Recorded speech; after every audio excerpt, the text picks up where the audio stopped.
Hey Ben, have you ever wondered why celebrity architecture doesn't really get published? No, not really. Does anyone care about celebrities? I mean, obviously, there's billions of people out there who care about celebrities. But no, I haven't. I haven't really asked that question in a lot of detail. So this is an interesting question because it's a segue really into why the clients of architects don't want their work published. But we came across this when we were in LA because we were meeting with architects and so many of them were working with celebrities and they weren't allowed to publish their projects.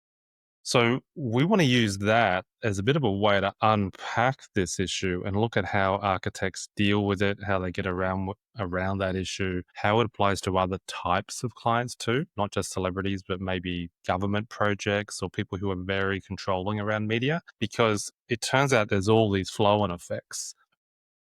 Yeah, I think it's important to appreciate that architecture and design, it's a portfolio driven business. You are always adding to your portfolio, and your portfolio is what gets you new clients. So if there's anything that gets in the way of that, it really throws a spanner in the works. And I think there's lots of questions or ideas that we can dig into around that.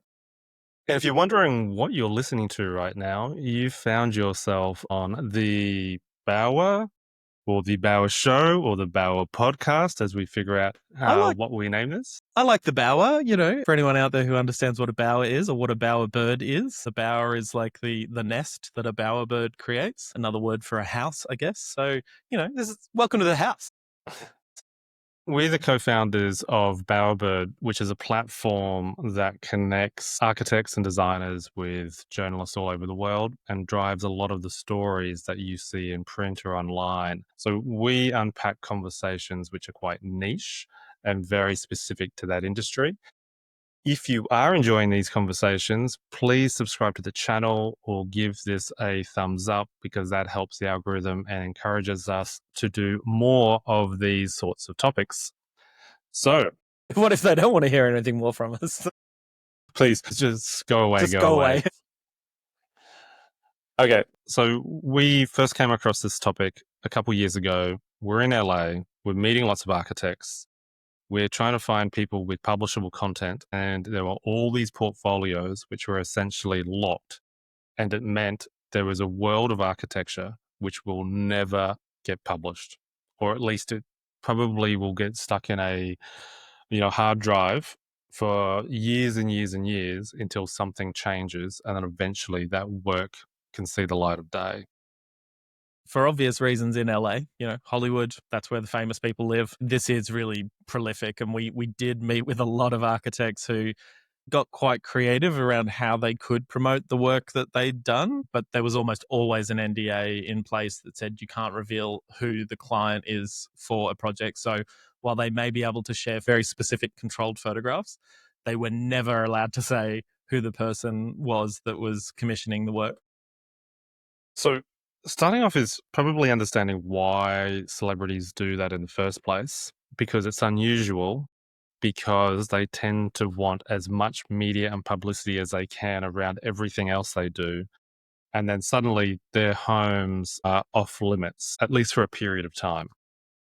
Yeah, I mean, look, the unfavorable view of that is that they do it because they can. They have power, but I think the reality is, if you put yourself in their shoes, you have a very carefully crafted public persona. That's what celebrity is. It's not just the individual; it is the machine around that celebrity, and so their homes are their sanctuaries. That's where they can go and be themselves, and they don't have to worry that anyone cares what that artwork they have on their walls, or whether they share a room with their partner, or all these things that you start to think about. It's like we all live our lives in different ways. As a celebrity, one tiny little detail could totally change your perception or the way that people perceive you.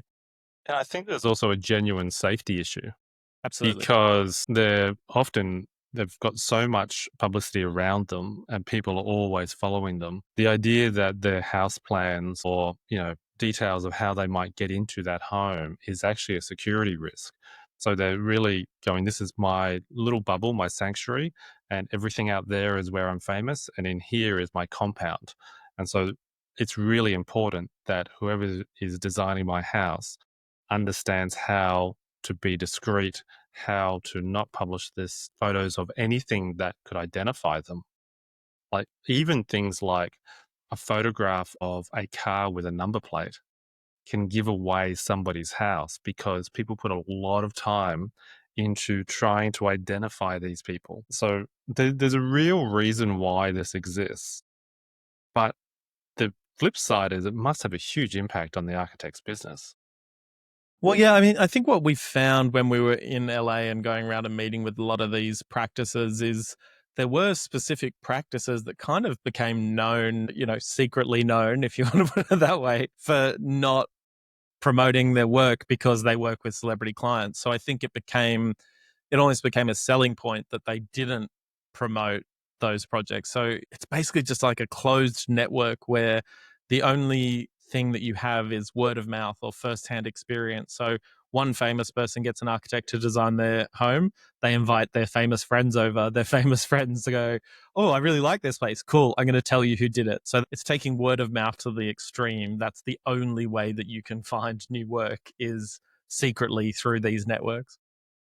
Because the NDAs must be quite restrictive as well. Because we were trying to do some research on this, and it turned out that this was flowing into all sorts of other industries like recruitment, for example. So imagine the architect signs the NDA. We couldn't establish whether or not the staff of the architects had to sign an NDA and if that was based on every single project or if Think in the USA, NDA clauses, non-compete clauses are almost standard across so many industries. So I think it's safe to say that when you sign on as an employee, you are agreeing to never share anything. NDA. Yeah. And so it is all working of word of mouth. So one of the things I wanted to unpack was in a typical architect's firm, you get a new client, you design the building, then you go through the documentation and the construction phase. And we've always said there's this final phase, which is media and publicity. And this is what leads you to your next client because it allows you to promote what you've done in the past and to put it onto display. And then that attracts more people who want more of that sort of work. If you don't have that, the architect is constantly starving, which is why this is interesting because this is a completely different model to what most architects would be working with. Yeah, it's that closed ecosystem. And there's a few implications from that. You probably need to invest in that ecosystem. So if you don't have marketing or if you can't publish your portfolio, then you need to spend time and money and energy hosting parties in LA, for example, turning up to parties, having a really good car, all of these things that most architects probably aren't thinking about. You need to invest in that network. So the idea that, oh, it's all word of mouth and that just happens on its own, that's not what's happening. It is building and nurturing those networks so that when someone does come into contact with some of your work, that person is recommending you. And I think a big part of that is because as a practice, you're able to essentially sell your ability to be discreet. So you are selling that confidentiality. You're going, we have worked with all of these big Hollywood superstars. You probably know who they are. I can't tell you. And that's because we take confidentiality seriously. And you would start to sell that idea of everyone in our office has signed an NDA. They all sign it every time we get a new client. They all sign the NDA, really selling the idea of confidentiality. And I think what comes out of that is there's value in that confidentiality because as a practice, you are signing away your ability to market your product. Yeah, that's a really interesting sort of rabbit hole to go into, which is rather than thinking of it as here you either get to publicize your work or you don't get to publicize your work, the real question is how do you manage clients who have some restriction over what you can promote in your own architecture? So, one of the things you just mentioned there was actually offering being discreet as a service and actually valuing it properly. Client comes through the door, you have the conversation about are there any issues here around privacy? Oh, we have a service for that, which takes us a lot of time. We've got to make sure all of our staff understand that this can't go out into the world. We can't share this on social media. There's a cost to us for that. And here is the fee for that service.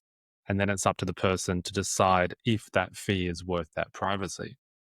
Yeah, and I think what's really interesting about that is attaching that value is really important, because if someone wants to cut costs at some point, they may just go, you know what, let's do away with that. And you go, cool, this is the first project that we're actually able to promote. So it may cost you money, but also you can then use that project. So I think that's where you start to get this idea of the lesson from celebrity NDAs, translating that into smaller practices that don't have that same sensitivity. Really, there's a lot that can be learnt there to manage your clients so that they actually do agree to, you know, publicity at the end.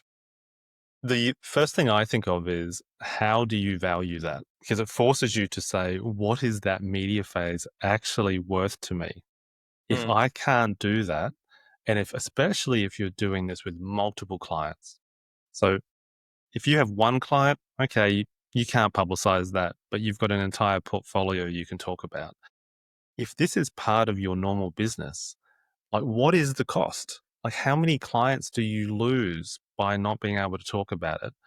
And then being able to translate that into a fee that you can present in front of somebody and say, this is what it would cost for us to be 100% discreet. Well, one way to work from it, so rather than sort of looking at the opportunity cost, which is what we're talking about here, so you don't have the opportunity to promote your work, therefore you charge more. You could also just look at it from how much does it actually cost to do this? So lawyers' fees to have a really watertight NDA, the cost of, you know, photography that you can't publish, so they might still need to take take photography. You know, add all of those things up of the actual cost, right? So that's going to get you to a point where it's like, this is the cost of doing business. But what I would say, again, coming back to like the LA example, okay, because we can't market our product, what we need to do is we need to run parties. And those parties cost us this much per year. We need to have a fancy car. Like, I know that sounds really sort of whatever, but it's the reality of working within that business, right? So Real estate agents do it all the time. It's absolutely. part, it's If you don't have a nice car, no one's going to believe that you can, you know, look after their nice cars by creating a good garage, you know, those sorts of things. So you go, okay, so we need to have this car. So that's the cost of us leasing that car or buying that car. I don't know if people still buy cars for businesses. So I think you can add it up and actually get to a genuine, this is how much this thing costs. And then, like anything, it's going, okay, now what's the opportunity cost and what can I get away with charging for that opportunity cost? And I guarantee you that these practices in LA who routinely do NDAs and practice this discretion, they will be charging way more fees, architects' fees, than practices who aren't in that world. It's just what happens. Celebrities have more money. They're asking for a premium product. They're going to be happy to pay more. yeah, we should also expand this beyond celebrities because it's But not. I really wanted to talk about, you know, Yeah, who's a you want to be celebrity? talking about the Kardashians. Richard Gere, the I know, Kardashians. I know Love the that, Kardashians. I know Yeah. that's your favorite show. Yep. Yep.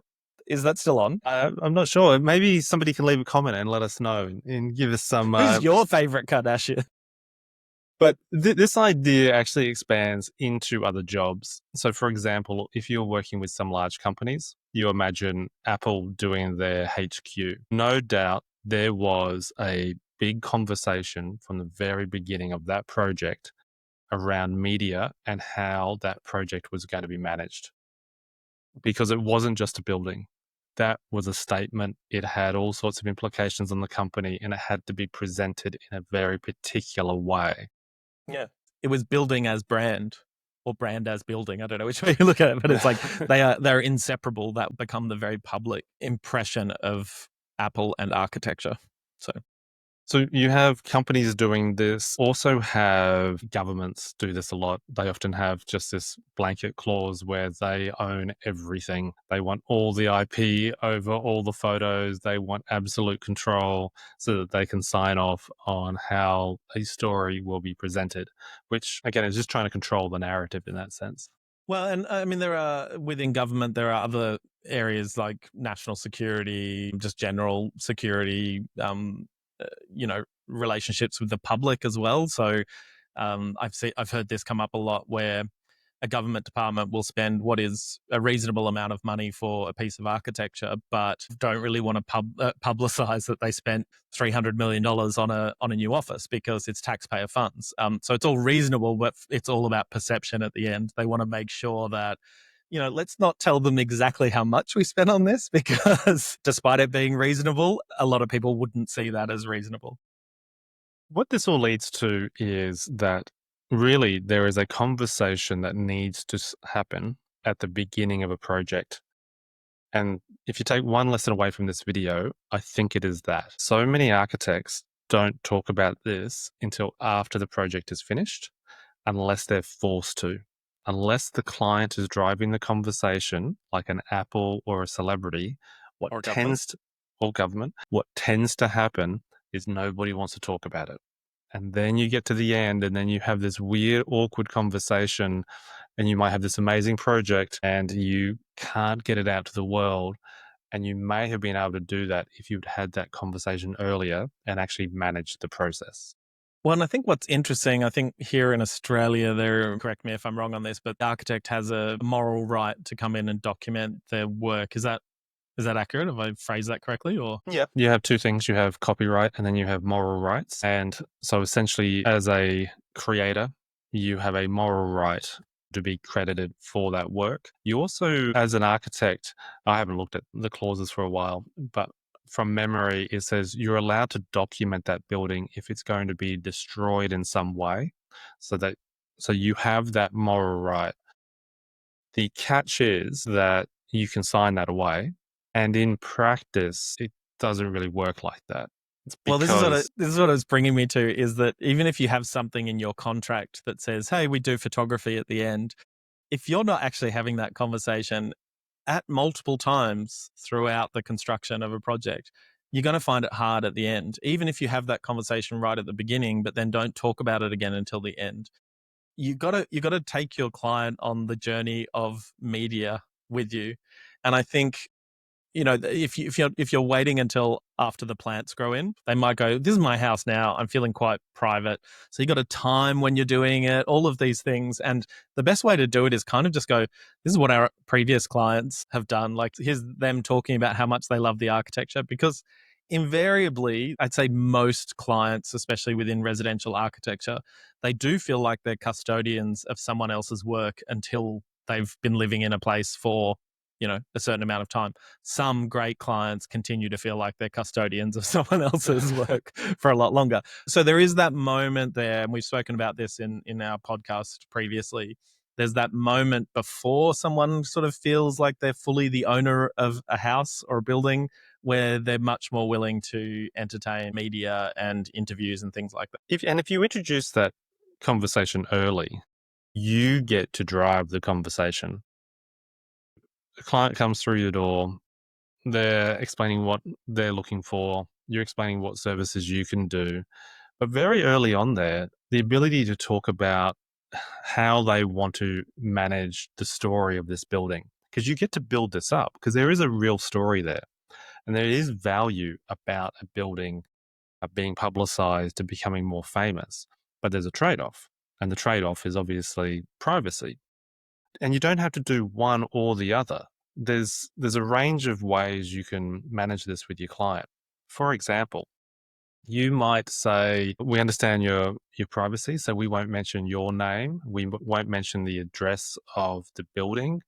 You may even go a little bit further and say, "We won't show any photos of the streetscape. We won't show any aerial photos that can place that building. We won't even show any photos of cars with number plates or just things that could identify that building." Another one might be art on the inside of the building.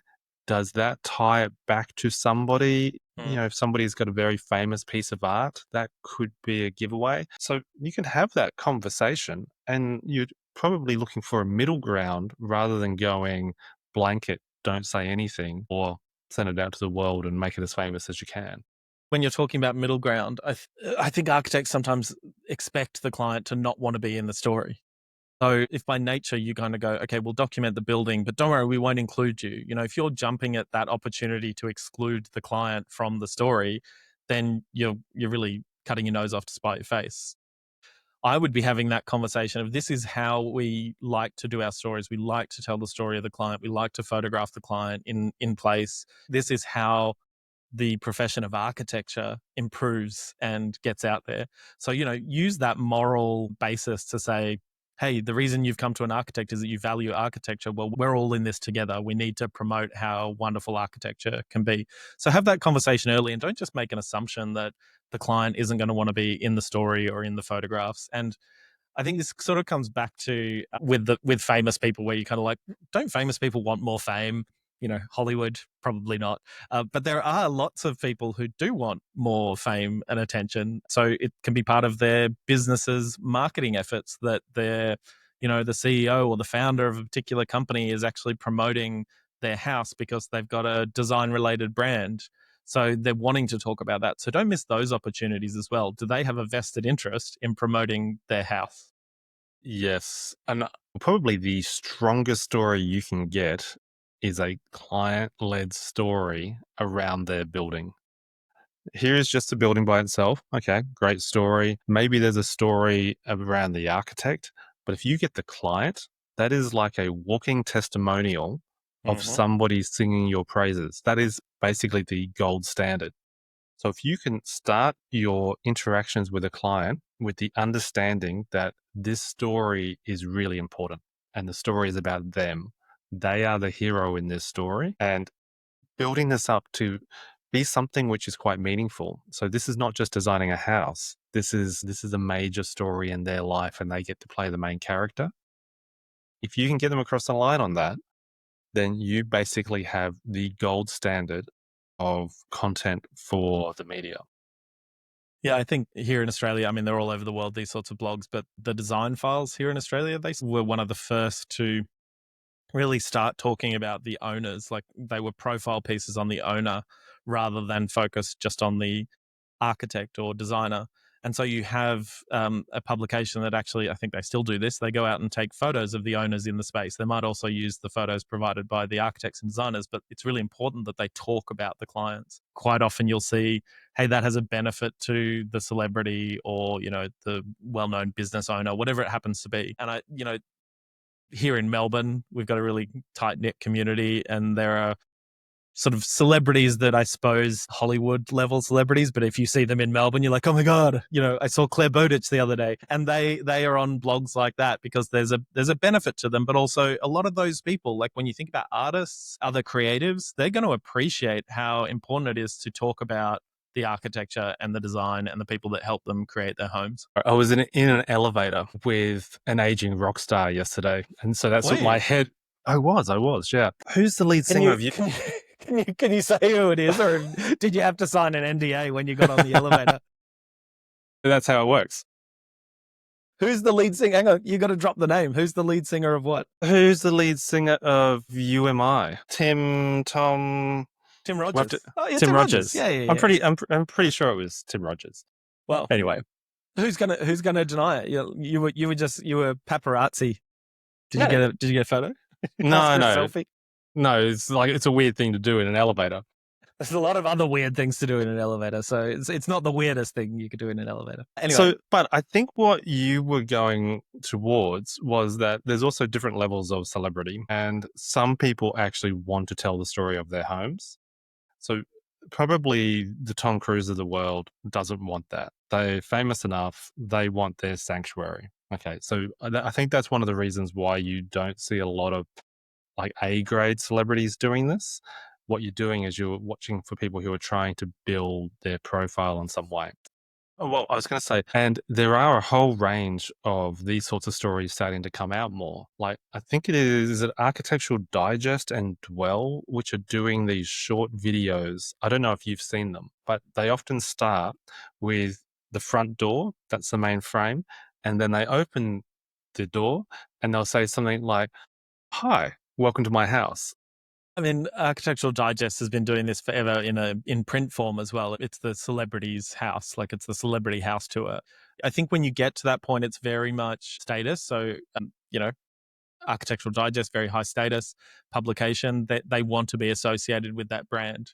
Again, that's where it tips over to that house is not necessarily going to be published everywhere with floor plans and all of that. They've gone, we're going to be an Architectural Digest. And obviously now in the video age, yeah, that moment of, hi, I'm Gwyneth Paltrow, come on in. So what's interesting with that is in that case, it's not a blanket you can't publish. What it is some people will be willing to tell their story because it's in their interests. Again, having that conversation early so that you know what your client is trying to do, really beneficial. But even you being able to talk about it, to say, well, look, we have this conversation with our clients because some clients really value privacy. Some really want to tell their story, and that's why we focus on these sorts of magazines, and we want to know that early on so that we don't go too hard on social media early on. The way you phrase that, you're already elevating your architectural office much higher because you're alluding to, well, this is just normal for us. We work with these celebrities all the So time. even if you don't work with celebrities, just make it sound like you do, because there's an NDA. So how are they ever going to find out? I think what's interesting there though is it's a conversation where you're trying to explain what's in it for the client. So, confidentiality, you're saying, well, what's in it for you is that, you pay more, but you get this discretion from us. But when it comes to the other end of things, it's quite interesting when you're going to them and saying, you telling these stories increases the value of your property.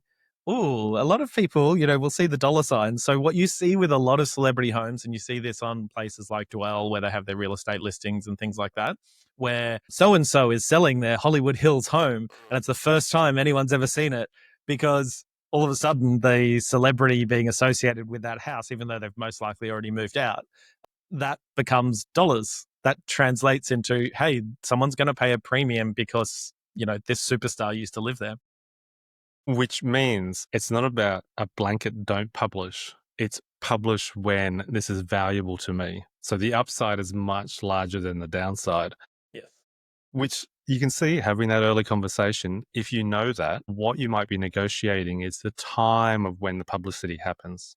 So you could have a clause or an understanding there saying, if you choose to sell this property, that would be a very good time for you to publicize it.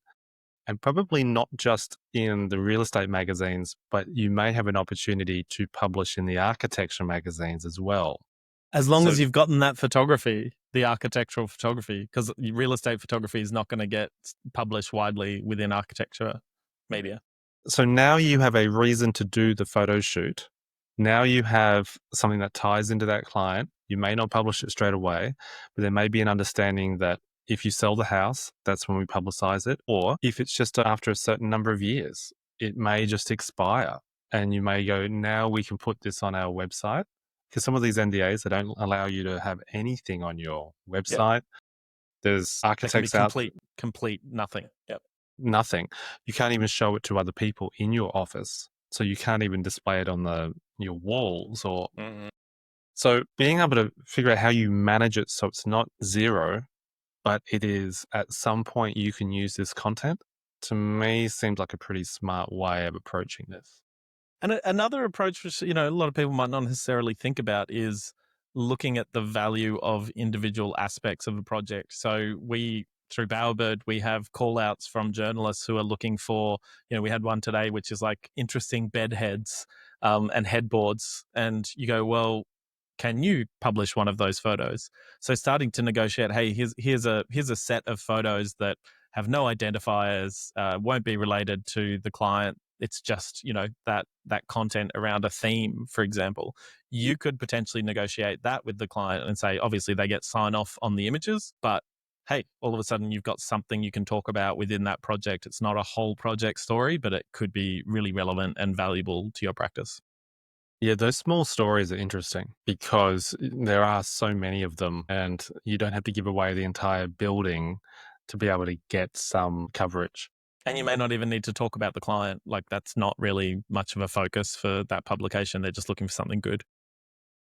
So, something that came up in the research was that this impacts recruitment a lot. So, we've got a Bowerbird alumni, Jess over in LA, who jumped onto LinkedIn because we were asking this question. And she was saying it's a big issue in the recruitment world. She has all these clients who can't show their portfolio. Yeah, this is an interesting one. I think that there's probably a bit more digging to do on this, and I think there's a whole conversation we should have around the value of getting published for recruitment and staff retention. Yeah, what the frustration I think that comes from the recruiter's side or the staff side is if they are signing an NDA, that means that they can't talk about any of the projects that they worked on at that practice. When they go to try and apply for a job, they don't have a portfolio. A lot of these people, they can't say, "Oh, well, yeah, I was working at this practice, but I can't talk about any of it. Like, I can't show you my work." That's going to be a hard bar to cross. Because it's understanding that there is a cost to that privacy in the Mm. modern world. So the cost isn't just for the architect, it's for the people working for those architects, because you're building up a skill set which only works in a very particular niche.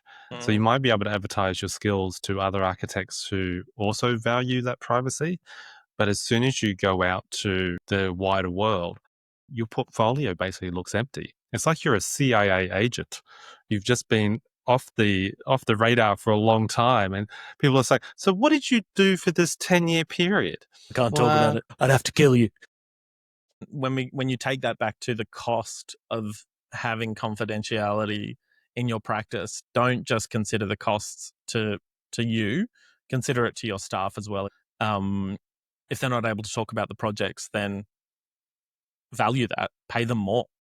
Like, look after your staff better. And then you go, well, that is the real cost again. So you start to pass that on to the client and explain that to the client. Hey, our staff can't talk about this. So it means they can't even use this work for the portfolio. And that's why it's so valuable to you. Your privacy becomes more valuable again.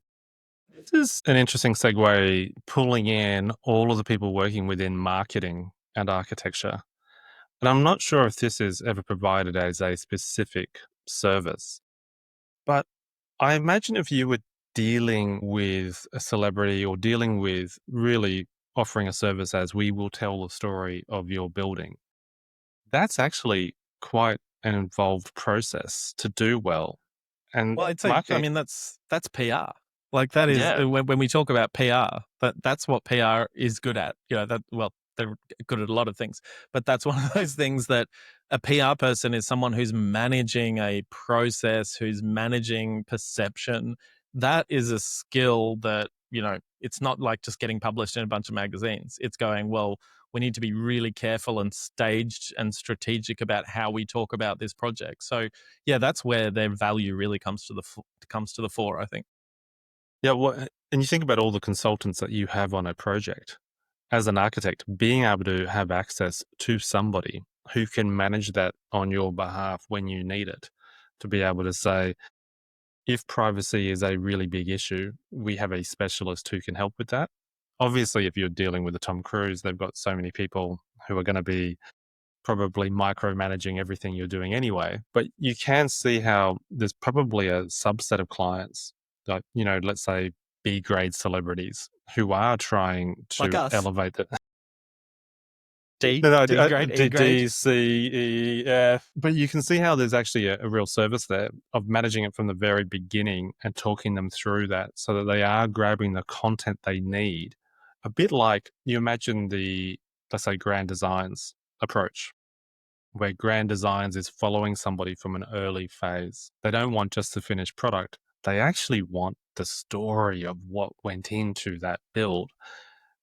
As architects, you can see I don't know, there's something there where there must be some clients who would find that valuable, not to mention that for the architects themselves, they would have some of the best content that you could possibly find.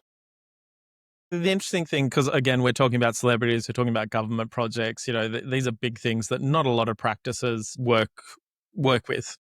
When you bring it to something that a lot of practices do work with, I think what the lesson that you can learn from those other practices is to value confidentiality, so that when you're having that conversation early with your clients about, hey, this is what we do, we like to promote projects. If you don't want any of that, we need to charge more. And this is one of those things, like a lot of architects will say the same thing. They all struggle to say, this is our value and this is why we charge more. Here's one place where you just don't even have to question it. You can just figure out what the loss of value is for your practice in someone not willing to have their name and photograph in the project, and you put that in there as a fee, because all of a sudden there's a fee there that maybe, if someone really wants the confidentiality, they're going to pay it, and you're going, great, I've got more money. But in reality, most people will probably go, yeah, I don't care enough. If that's going to save me money, then let's just get rid of it. So again, it's a framework to have that conversation early in the piece. Yeah, the true value must be huge. I don't think the fee will ever cover the full value loss No, unless no, no. the project size is large. If you're working on a celebrity's house, the real value is in probably the size of that project but it's worth thinking about it in those terms, because when a client says, I don't want anyone to talk about this, it's going to have a real impact on your business. It's going to have an impact on that future client and how many people are walking through your door next year or in 2 years' time, because you're going to be starving yourself. That job in some ways becomes fast food. It provides you the income today, but it doesn't give you the healthy business in year 2, 3, 4, 5, and so forth. So I guess one of the biggest takeaways is don't work with celebrities. Hey, look, I think if you, it's the way you approach it, isn't it? You could take something which makes it quite difficult and you turn it into something which becomes valuable and you can do with every single project. I would be encouraging everybody to try and get that human story. I think that's, whether you're a small firm or a large firm, you want to be giving a perspective that is often hidden. Everyone wants to talk about the building, but it's really the humans in the building that make it interesting. Yes. 100%. And again, there's all these degrees of privacy that you can offer people that aren't just like blanket NDA or you tell us everything. So think about where you can sit on that continuum and see where you can get the human story in there, even if you can't use someone's name or talk about a budget, all of those sorts of things. Well, I think we're coming to the end of that topic. So, any last thoughts from you? I do have some thoughts, but I signed an NDA before this podcast, so unfortunately can't tell you about that. Okay, Bowbirders, thank you so much for tuning in. If you've listened this far, if you have any questions that you would like us to unpack or to explore, please leave a comment either below this YouTube or on LinkedIn or wherever you are watching this. And again, please subscribe. It helps us out a lot, and give us a thumbs up. Thumbs up. Cool. Okay. Thanks, Bye, everyone. everyone. Bye. Bye.